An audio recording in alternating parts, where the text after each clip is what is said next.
Pai Celestial, nós te agradecemos, porque temos essa certeza do amor que o Senhor tem por nós, da providência que o Senhor dedica a nós, para que nós, através da obra do Teu Filho, possamos participar da vida contigo, possamos participar do Teu reino e desfrutarmos das bênçãos que o Senhor tem a nos conceder e que nos concede. Louvado seja o Teu nome, Senhor, e que nesse tempo que temos aqui, refletindo na Tua palavra, que possamos estar com os corações abertos e sensíveis para aquilo que o Senhor tem a nos comunicar. Eu oro, Pai, no nome do Senhor Jesus. Amém. Receber uma mensagem ou uma carta já foi mais excitante do que é hoje. Com a quantidade de recursos que nós temos hoje, WhatsApp, e-mail, Messenger, etc. Você tem a oportunidade de passar e de receber mensagens, e não simplesmente mensagens textuais, mas até mensagens visuais, em áudio. Mas podem ter certeza, isso não foi sempre assim. Em tempos passados, e a gente não vai precisar de tempo demais longe, embora que essa questão de demais é relativo à idade de vida, o tempo de vida que você tem, receber uma mensagem já foi muito mais entusiasmador. A julgar pelo público que nós temos aqui, e aparentemente pela manhã a média de idade é mais alta do que agora à noite, mas a julgar olho daqui, vejo cabelos brancos, não vejo cabelo, isso fala que tem muita gente que entende a linguagem que eu estou falando, do que eu estou contando, viveu essa experiência. Eu lembro quando chegou o telefone na casa da minha família, até hoje eu lembro o número, lá em Santos, 40691. O telefone mudou a nossa vida. Não pense que ter telefone em casa era como se você usasse seu celular agora, em que você pode pegar a qualquer momento e lugar, para qualquer lugar do mundo. Não. Haviam circunstâncias em que se ligava de um lugar para outro, digamos assim, de uma cidade para outra. Isso envolvia solicitar a ligação e aguardar que a ligação tivesse disponível para você. Nem sempre foi fácil. E esse envio de mensagens que, sabe, tem hora que chega a ser desagradável. Naquele tempo era extremamente desejável receber uma carta. Uma carta tinha algum significado mesmo, porque não era tão simples mandar e tão rápido. É possível que quando as notícias chegassem, elas já estivessem desatualizadas. Eu nasci na cidade de Santos, meu pai era um marítimo. Como nós estamos no interior, cabe aqui definir bem, o que é um marítimo? Marítimo é aquele indivíduo que trabalha num navio comercial. É diferente do marinheiro que trabalha na marinha de guerra. Ele trabalha na marinha mercante. E fazia parte da vida do meu pai viajar, e por semanas nós não tínhamos notícias. Isso se agravava ainda quando tinha algum evento especial. Eu me lembro, certa ocasião, meu pai trabalhava numa empresa do governo brasileiro, chamada Lloyd Brasileiro, e essa deixou de pagar algumas responsabilidades, cumprir com algumas responsabilidades financeiras, e no exterior o navio em que ele estava foi arrestado. Consequentemente, navio e tripulação praticamente presos. E aí chega uma carta vinda da Europa. Quanto tempo depois? Dando notícias da pessoa. A carta, ela era mais significativa do que as mensagens que nós temos hoje. ela trazia informações, ainda que pudessem estar desatualizadas, ela esclarecia acerca de certas situações, enfim, ela dava notícias dos queridos que nós ansiávamos ter por perto e que não tínhamos. Na carta se expressava também sentimentos, e através da carta era possível e é possível ter uma leitura bastante forte sobre o seu autor. Não só sobre o que ele está fazendo, nem tampouco só sobre o que ele está passando naquele momento, mas do caráter, da personalidade da pessoa. Isso ficava manifesto naquele texto escrito. Nós estamos estudando uma carta, escrita há cerca de 2000 anos. Tivemos vendo, nesses primeiros 13 domingos, Paulo descrever sobre aquilo que Deus fez por nós, e ele para o assunto. Aparentemente ele acabou com esse assunto. E no capítulo 3, já no início do capítulo 3, versículos 1 e 2, ele se volta para fazer uma oração em função do que ele mencionou até o capítulo 2. Mas, por alguma razão, Paulo dá uma desviada no assunto, ele chama para oração, mas ele volta ao assunto anterior, e somente lá para frente ele vai voltar a falar sobre oração e efetivamente vai orar. Mas nesses 2 primeiros versículos,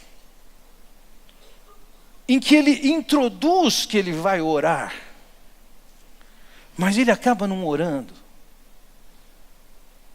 ele descreve uma circunstância com uma certa perspectiva, nessa paradinha que ele dá nessa carta, que eu diria que é bastante interessante para conhecermos um pouco desse homem, do apóstolo Paulo.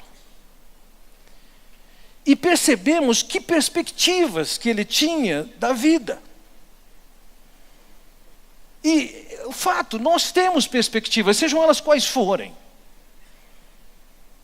Talvez alguns de vocês aqui tenham a seguinte perspectiva sobre a sua vida: tudo que você podia esperar, desejar, foi alcançado. Você é uma pessoa já realizada. Não espera mais nada para essa vida e dessa vida.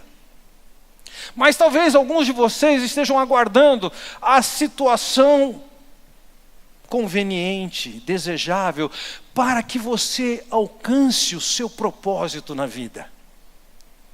Para que você cumpra com aquilo que Deus propõe para você. Ou para que você mesmo alcance aquilo que você tem proposto para você. Talvez alguns de nós aqui nem mesmo tenhamos uma perspectiva. O que é que nós esperamos da vida e qual é a razão da nossa existência? O fato é que quando nós olhamos para a vida do apóstolo Paulo, percebemos essas perspectivas que ele tinha da vida. E quando nós olhamos para as perspectivas que ele tinha da vida, nós percebemos que essas perspectivas, elas ainda são inspiradoras para nós hoje. E se nós entendemos e abraçamos essa perspectiva que Paulo tinha, meus irmãos, eu diria que nós podemos desfrutar do melhor que Deus tem para nós ainda nessa vida, com implicações pela eternidade. Então a minha expectativa com vocês nessa noite é justamente olharmos para as perspectivas que o apóstolo tinha. Qual é a importância disso? Foi o Senhor Jesus Cristo quem disse: são os olhos a lâmpada do corpo. Se os teus olhos forem bons, todo o teu corpo será luminoso. Para mim é bem evidente, a partir do ambiente onde está essa passagem, do contexto, nós percebemos ali que o assunto é: qual é o seu foco? Onde estão os seus olhos? Porque onde estão os seus olhos, seu coração vai junto. Então, a perspectiva que você tem, a qualidade da perspectiva que você tem, ela vai levar você numa direção ou noutra. Como ele diz, se os teus olhos forem bons, eu diria, se o foco da tua vida é bom, todo o teu corpo, todo o teu ser, toda a tua vida vai sofrer as implicações disso. E o inverso também é verdadeiro. Se as nossas perspectivas são perspectivas equivocadas, distorcidas e longe daquilo que é da vontade de Deus, ou seja, se os teus olhos forem maus, o teu corpo vai estar em trevas. No contexto do Oriente Médio Antigo, estar em luz e em trevas significava estar andando conforme a orientação de Deus, com a revelação de Deus, ou estar andando no escuro, sem nenhuma orientação, sem nenhuma direção. Então eu quero que você atente nessa noite para as perspectivas que eu percebo que Paulo tem aqui nessa carta, porque se você assimilar, comprar, aplicar aos seus olhos, ao seu coração, essa perspectiva, você só tem a ganhar. Então quais são elas? A primeira perspectiva, então, para a qual eu chamo a sua atenção, é uma perspectiva acerca da obra de Deus. Veja como ele começa o texto. Por essa razão, ou em outras traduções ele diz, por esta causa. Ou em outra, quando ele diz, quando eu penso em tudo isto. Ele está pensando aqui, ao escrever esse início do capítulo 3, naquilo que ele escreveu nos capítulos 1 e 2. Então tudo aquilo que ele desenvolveu nos capítulos 1 e 2, são um motivo de aqui no capítulo 3, ele ameaçar que vai começar uma oração já no versículo 1, coisa que ele vai fazer somente lá para frente. Mas o que é que ele tem olhado? Vamos lembrar um pouquinho, nós temos visto já isso ao longo desses últimos 13 domingos. Lembrem, no capítulo 2, versículos 1 a 3, Paulo diz, vocês estavam mortos. Vocês eram cúmplices do demônio. Vocês viviam alinhados e sintonizados com esse mundo satânico. O coração de vocês estava marcado pela maldade, pelo desejo, pelo mal. Vocês estavam mortos, vocês estavam designados para desfrutar da ira de Deus. Mas aí no versículo 4, ele começa dizendo, e Deus muda essa nossa história quando ele fala, Deus que é rico em misericórdia, que tem um grande amor, que derrama a sua graça, sua extrema bondade. Então existe um Deus que nos dá um mas aqui. E nos concede o que nós não éramos capazes de imaginar e nem de merecer. Ao longo do capítulo 1, ele começou a desenvolver isso. Você se lembra disso? Quando abordamos o versículo 4 do capítulo 1, ele disse que nós fomos escolhidos por Deus para sermos santos e irrepreensíveis, ainda que nós vivêssemos de uma maneira tal, incompatível com a orientação de Deus, nós fomos escolhidos de Deus para algo diferente. No versículo 5, então, ele vai dizer, vocês foram predestinados para serem adotados por Deus como filhos. Saímos da condição de destinados à ira, para predestinados à condição de ser da família de Deus. No versículo 7 ele fala da obra de Cristo, que Cristo veio, morreu na cruz por nós. É por isso que nós cantamos uma canção como Nada Além do Sangue. Deus providenciou a redenção, os nossos pecados foram tirados, nossa culpa foi levada, agora nós temos acesso a Deus. No versículo 8 ele descreve, foi Deus quem derramou sobre o seu coração, a sua cabeça, a sabedoria, isto é, a capacidade de entender essa mensagem que da perspectiva humana pode parecer loucura. Deus se importar conosco, enviar seu Filho para morrer naquela cruz, pagar os nossos pecados, para sermos reconduzidos a Deus.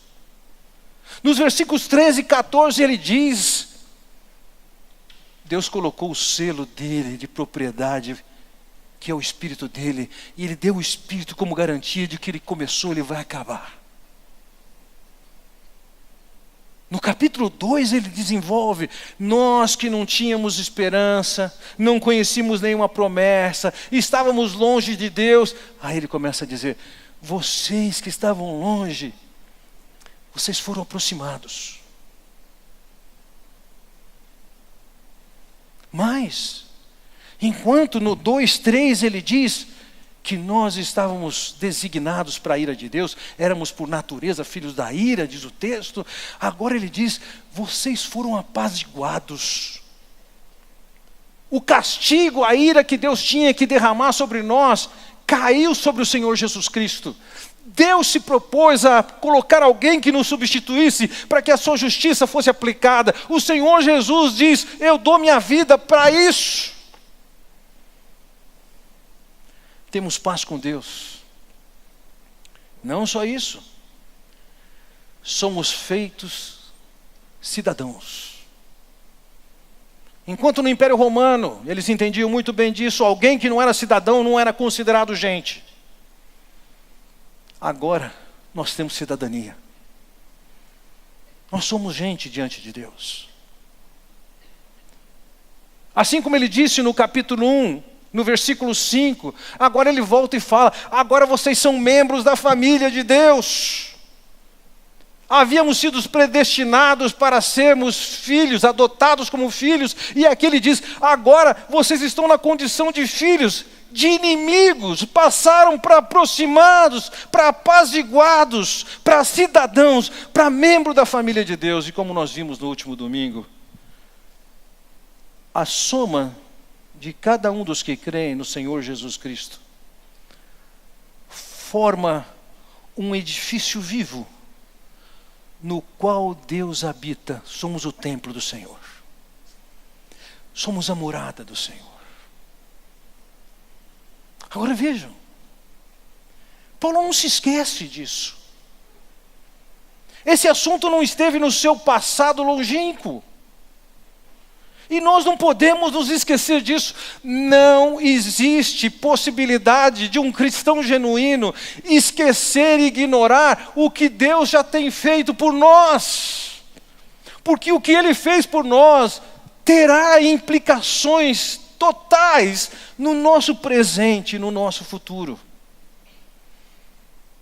Então nós não podemos esquecer de onde nós viemos, quem somos, como fomos alcançados, por quem fomos alcançados.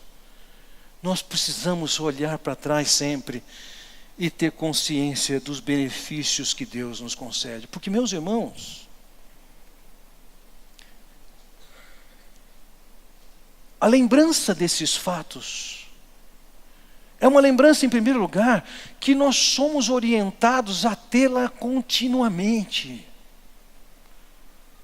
Lembre quando o Senhor instituiu a sua ceia, Ele disse, vocês vão fazer isso em memória de mim. Ou seja, todas as vezes que nos reunimos para participar da mesa, nós estamos ali recordando, relembrando, comemorando aquilo que foi feito por nós.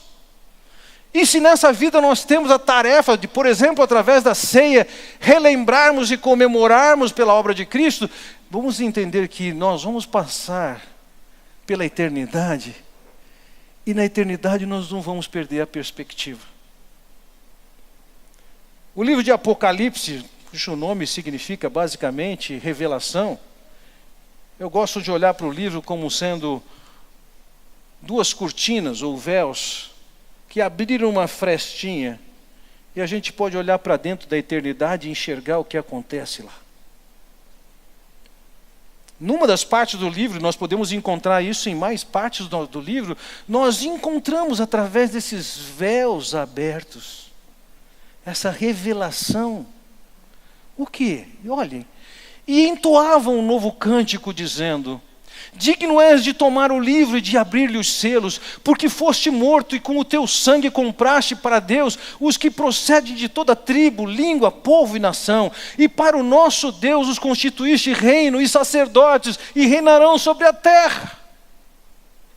Saímos dessa dimensão, entraremos na dimensão eterna, e naquele ambiente nós estaremos olhando para aquilo que foi feito, o que Cristo fez.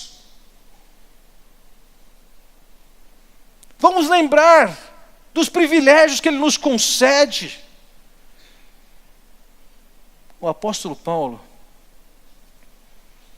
ele tinha isso bem presente. Aliás, isso era tão presente na sua vida, que ele tinha bem consciência, e isso implicava na sua vida e no que estava acontecendo com ele naqueles dias. O que é que estava acontecendo com ele? Eu quero colocar aqui o gancho e trazer minha segunda consideração, a segunda perspectiva que ele tinha. Além de uma perspectiva muito saudável do que Deus tinha feito até então, ele tinha uma perspectiva que era inspiradora acerca da soberania de Deus. Veja, por essa razão, eu, Paulo, prisioneiro de Cristo Jesus, por amor de vocês, gentios. Vamos lembrar aqui, Paulo estava preso. A circunstância em que ele escreve essa carta é que ele estava preso. E por que ele estava preso? Basicamente, ele estava preso por causa dessa mensagem do Evangelho que o alcançou. Por essa razão que ele vai escrever ali no capítulo 3, versículo 1.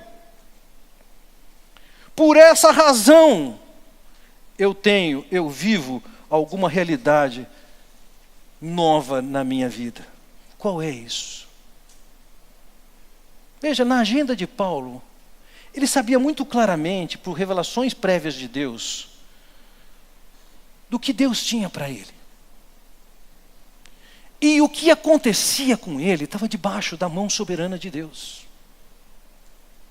Veja, antes dele se converter, ainda um ímpio, e era uma ameaça à igreja, Ananias, que foi chamado por Deus para ministrar a Paulo, recebeu a seguinte orientação de Deus.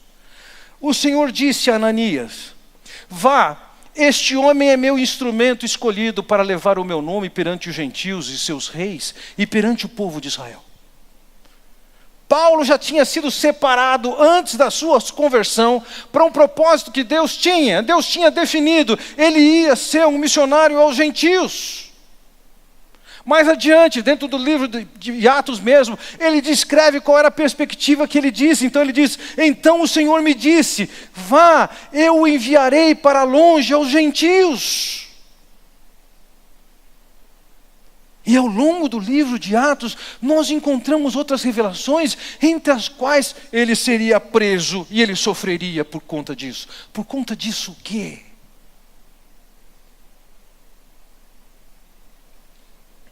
Veja, voltamos em Efésios 3:1, lemos que, por essa razão, eu, Paulo, prisioneiro de Cristo Jesus. Por que ele estava preso?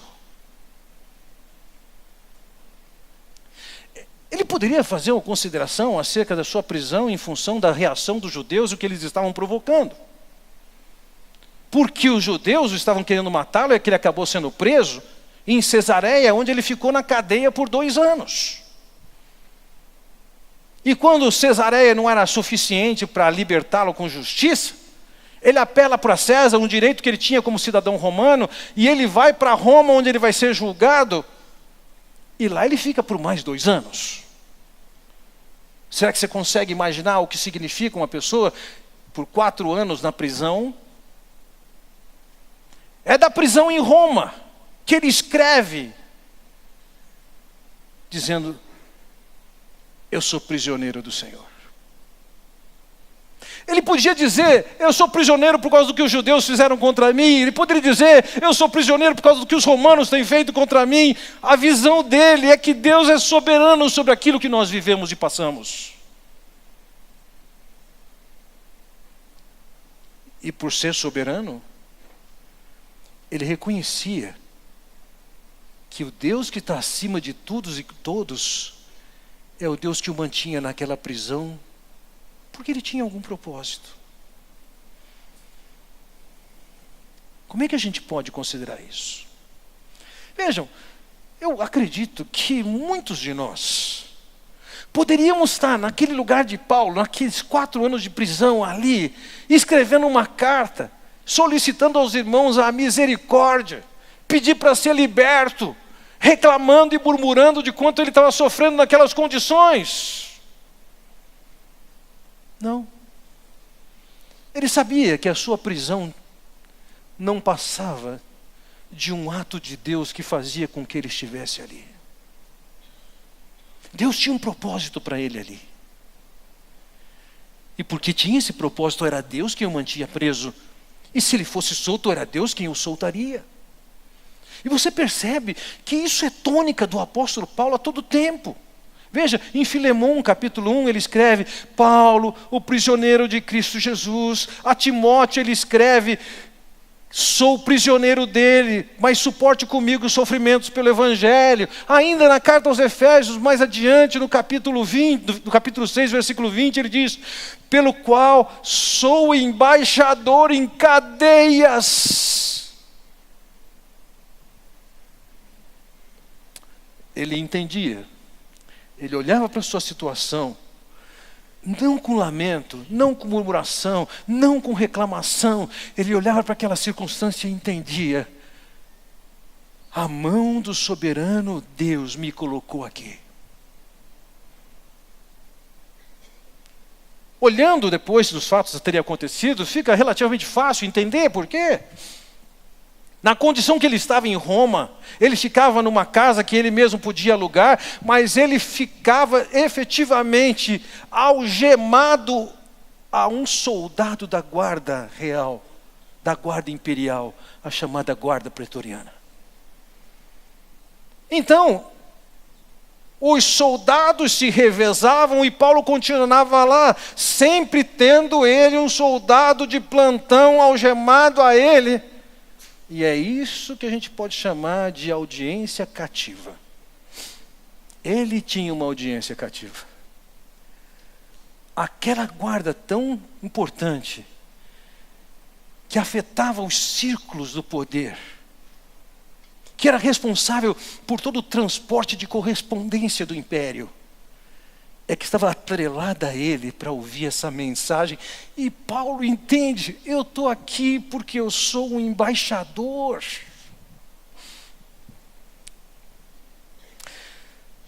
Nunca é bom ver gente doente. E o hospital não é alguma coisa muito desejável. Nas ocasiões em que eu vou ao hospital para visitar alguém que está doente, eu tenho expectativas de encontrar alguém que está sofrendo, compartilhar um pouco da graça de Deus, da vontade de Deus, orar com a pessoa. E a maior parte das vezes é tudo que a gente pode ter ali. Mas, eventualmente, em hospitais, eu percebo uma maneira diferenciada com que enfermeiras, enfermeiros e médicos tratam aquele paciente. Eu, quando digo diferenciada, eu acho cuidadosa e carinhosa demais. Isso não é padrão na cultura brasileira. Na cultura brasileira, nós destratamos mesmo as pessoas que estão trabalhando para nós. Isso é de uma forma geral, até aqui na igreja. Algumas vezes, ouço notícias, alguém no estacionamento foi destratado. Notícia de professor de escola bíblica que está cuidando da criança de vocês, ser destratado. Isso não pode ser assim. E não poucas vezes, já ouvi falar de hospitais em que pais tratam mal enfermeiras, enfermeiros, médicos. No mínimo, isso para mim é um ato burro. Porque aqueles são os profissionais que vão cuidar do seu filho e da sua filha. Mas fora isso, voltando ao assunto, algumas vezes eu encontro em hospitais uma expressão de carinho e de cuidado fora do padrão pelos pacientes. E não fica difícil descobrir por quê. A razão é porque os pacientes, os enfermos que estão naquele hospital, entendem também que eles estão ali como mensageiros do Senhor, como missionários do Senhor, para ministrar àqueles profissionais, para ministrar aos demais pacientes. Deixam de ser somente enfermos, em sofrimento, se lamentando, se lamuriando, e passam a ter uma ação de cuidado, de amor com as demais pessoas. Eu percebo nitidamente isso. Depois de alguma experiência, eu já percebi. Quando a equipe trata de uma maneira muito diferente, é porque o paciente e os seus parentes entendem que eles estão lá por uma razão maior do que a enfermidade. Eles são os pacientes do Senhor. Como Paulo era o prisioneiro do Senhor. Veja, hoje, na realidade que nós estamos vivendo, nós não estamos vivendo a realidade de sermos presos. Mas estamos vivendo uma série de experiências que não nos são agradáveis. Alguns de vocês aqui perderam seus empregos. Além das incertezas sobre os recursos necessários. O fato de não realizarem, não produzirem, eu diria, extremamente desgastante. Alguns de vocês passam por enfermidades. Alguns de vocês têm vivido tensões financeiras como não viveram em outras épocas. Nós precisamos de aprender com Paulo. Para de reclamar. Para de reclamar. Para de murmurar. Aprenda a olhar com Paulo e entender que a circunstância em que você está é a circunstância que Deus está permitindo, está fazendo com que você esteja. Você não é simplesmente um desempregado da situação brasileira, ainda que seja verdade. Mas é que o soberano Deus tem um propósito nisso. O soberano Deus tem um propósito de deixar você enfermo. E você precisa aprender como Paulo. Assim como Paulo olhava para o passado, para a sua vida, e enxergava o que Deus tinha feito, ele também está enxergando o presente. E ele diz, eu sou um prisioneiro do Senhor. Tem agentes humanos? Tem agentes humanos. Tem elementos naturais? Tem elementos naturais. Mas você não vê o apóstolo Paulo reclamando e chorando e lamentando?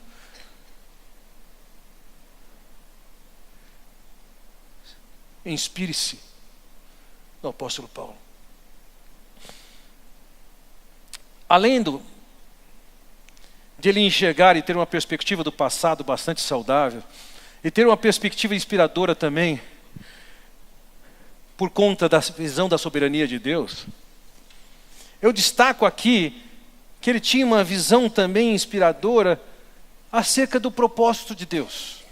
Ele sabia que Deus tinha um propósito para a sua vida. Qual era esse propósito?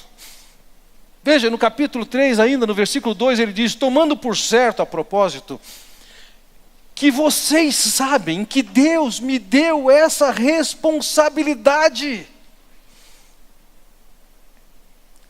Paulo sabia que ele estava nessa vida e que ele tinha uma tarefa.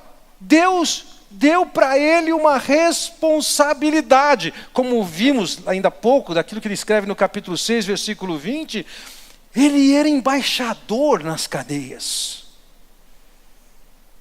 Deus entregara para ele. Ele havia sido convocado para proclamar o evangelho aos gentios. Agora entendamos aqui.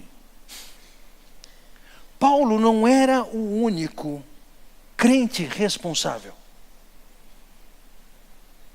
Você pode achar que você é um crente responsável. Você não tem maiores responsabilidades. O fato é que Deus estabeleceu que todos nós temos responsabilidades. O caso de Paulo podia ser uma responsabilidade bastante específica. Mas de uma forma geral, todos nós temos responsabilidades nessa vida. Se não as tivéssemos, não teríamos mais razão para estar nessa vida. E o propósito da nossa vida não está relacionado com comprar uma casa, mais uma casa, construir uma casa melhor, trocar por um carro melhor, trocar por roupa melhor. Esse não é o propósito da nossa vida.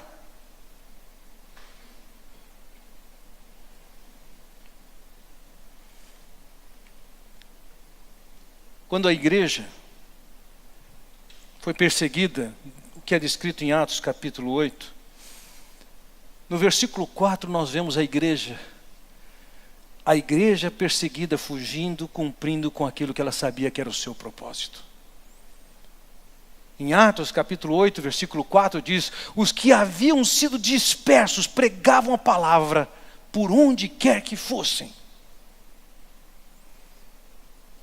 A igreja sabia que tinha essa função de levar a mensagem.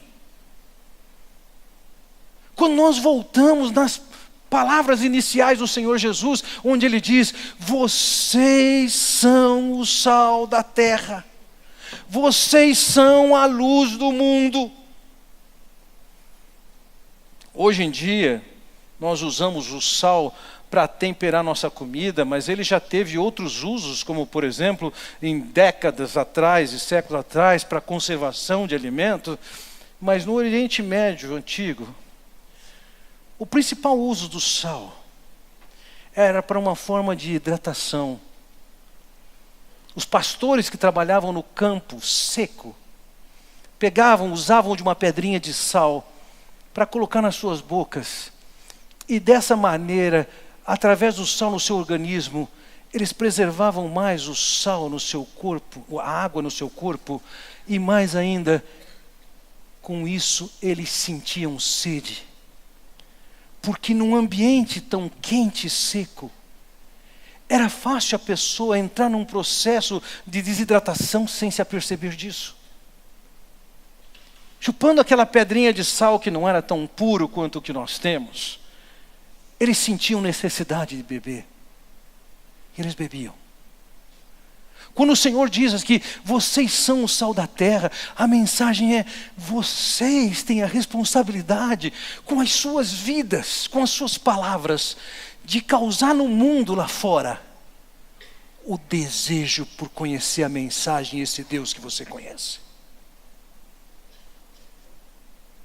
Vocês são a luz do mundo, depois de dar vontade nas pessoas de conhecerem a vida com Deus. Vocês têm a responsabilidade de mostrar, de iluminar a mensagem, de conduzir a pessoa no caminho até Cristo. Não existe crente irresponsável. Todos nós fomos feitos responsáveis. Conforme vimos no capítulo 1, versículo 7, nós fomos predestinados para a adoção de filhos. E lembramos disso. Alguém que era adotado como um pai naquele ambiente do Império Romano Antigo, significava que estava debaixo do pátria potestas do seu pai, da autoridade do seu pai. E na condição de membros dessa família, não só desfrutamos da comunhão com o Pai, mas também agora nós temos responsabilidades. Lembra, a consciência de que Deus é soberano, o segundo ponto, a consciência do que Deus fez no passado, nos leva a quê? Paulo diz sobre isso em 2 Coríntios capítulo 5, versículo 14 em diante. O amor de Cristo nos constrange, julgando nós isto: Um morreu por todos, logo todos morreram. A consciência do que Deus fez por nós, o primeiro ponto dessa mensagem, nos leva a sentirmos-nos constrangidos pelaquilo que Deus fez por nós. E aí veja o que ele diz a seguir: ele morreu por todos para que os que vivem não vivam mais para si mesmos, mas para aquele que por eles morreu e ressuscitou. Você viu? Não vivam mais para si mesmos. Uma vez que nós fomos abençoados e resgatados por Deus, o propósito da nossa vida agora é maior. Não é somente eu, não é o carro, não é a casa, não é a minha diversão, não é a conta do banco, não. A razão da nossa vida é maior do que isso. A razão agora é viver para aquele que nos resgatou, aquele que morreu e ressuscitou por nós. Nós somos feitos responsáveis.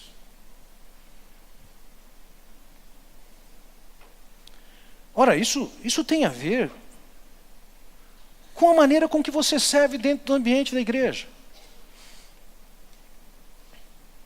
Por que você acha que aqueles professores estão ensinando aquelas crianças lá nas classes, lá embaixo? Algumas dezenas de pessoas ensinando as crianças, alguns dos quais seus filhos.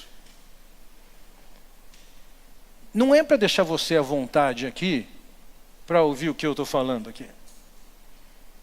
Eles estão lá porque eles entendem que eles têm o papel de passar essa mensagem.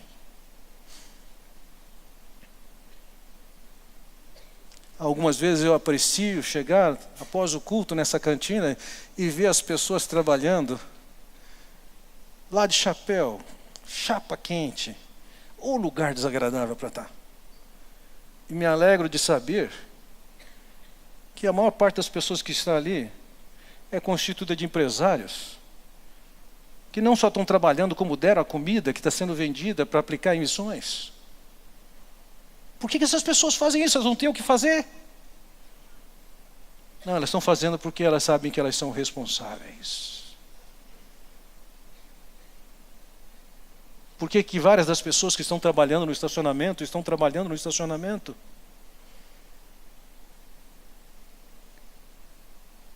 Porque elas querem de alguma maneira servir a Deus melhor. E entenda isso, servir a Deus melhor não significa servir a você melhor. Essas pessoas não estão fazendo isso por você, mas para Deus. Você não é o cliente.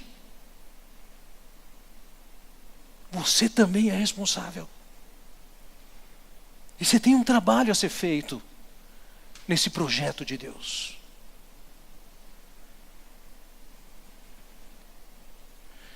Você tem responsabilidades lá fora de anunciar a mensagem do Evangelho às pessoas que estão perto de você. Você também é responsável. Você também é responsável para investir e financeiramente contribuir, para viabilizar com aquilo que é projeto de Deus. Acho interessante, o João que trabalha conosco várias vezes chega e fala assim, alguém disse para mim, João, o que tem para fazer aí? E sabe, é assim que essa pintura tem sido feita. É assim que esse ar-condicionado foi colocado. São pessoas que entendem que elas estão a serviço de Deus. E seja através da sua ação, da sua pregação, da sua contribuição, da sua oração,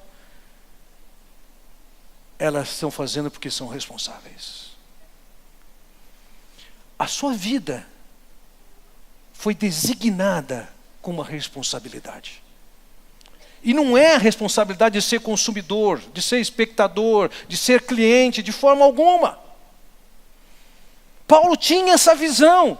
Ele era um embaixador e tinha a responsabilidade de levar essa mensagem. E nós temos hoje. Concluindo minha mensagem, meus irmãos. Como disse, o apóstolo Paulo, ele tinha perspectivas de vida que quando avaliamos, descobrimos que elas são inspiradoras e são para nós hoje.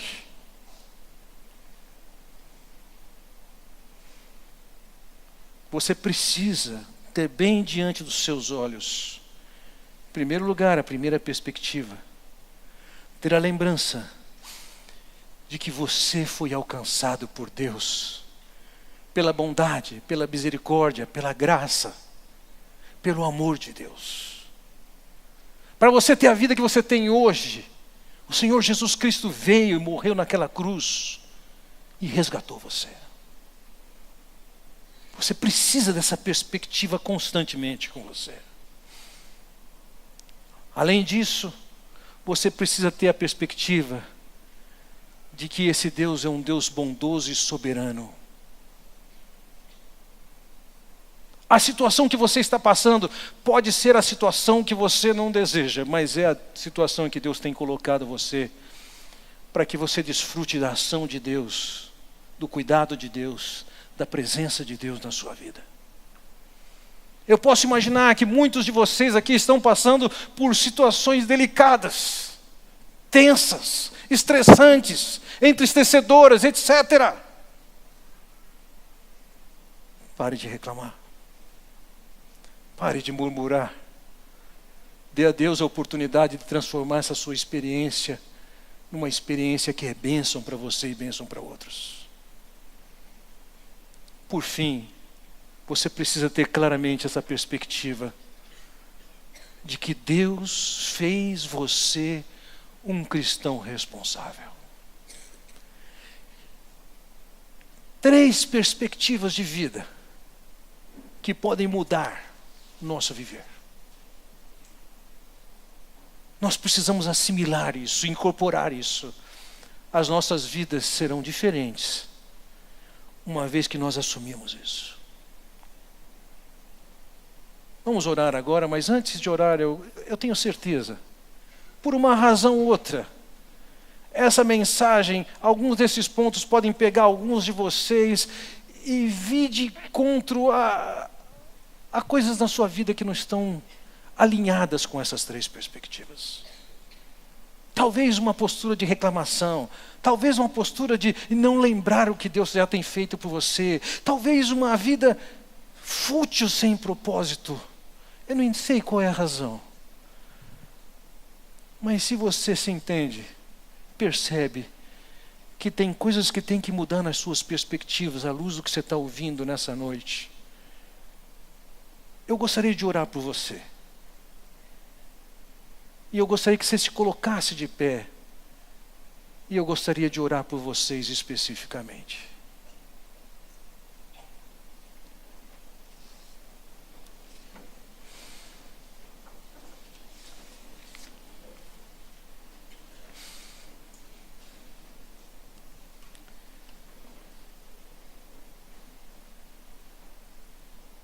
Pai Celestial, o Senhor conhece o momento de cada um desses meus irmãos aqui. Conhece o coração de cada um deles, as tensões pelas quais passam. E como eu, todos nós, com essa tendência pecaminosa de fugirmos da Tua visão, dos Teus valores, dos Teus princípios. Ó Pai Celestial, vem nos abençoar nesse tempo. Peço especificamente por esses meus irmãos que estão de pé aqui. Peço que o Senhor esclareça o coração de cada um deles. Alinhe o seu coração com a Tua vontade e os capacite a viver de acordo com essas perspectivas. Ó Senhor, só mesmo pela Tua graça e o Teu poder é que isso vai acontecer. É por isso que eu oro, é por eles que eu oro. No nome do Senhor Jesus Cristo. Amém. Que Deus os abençoe.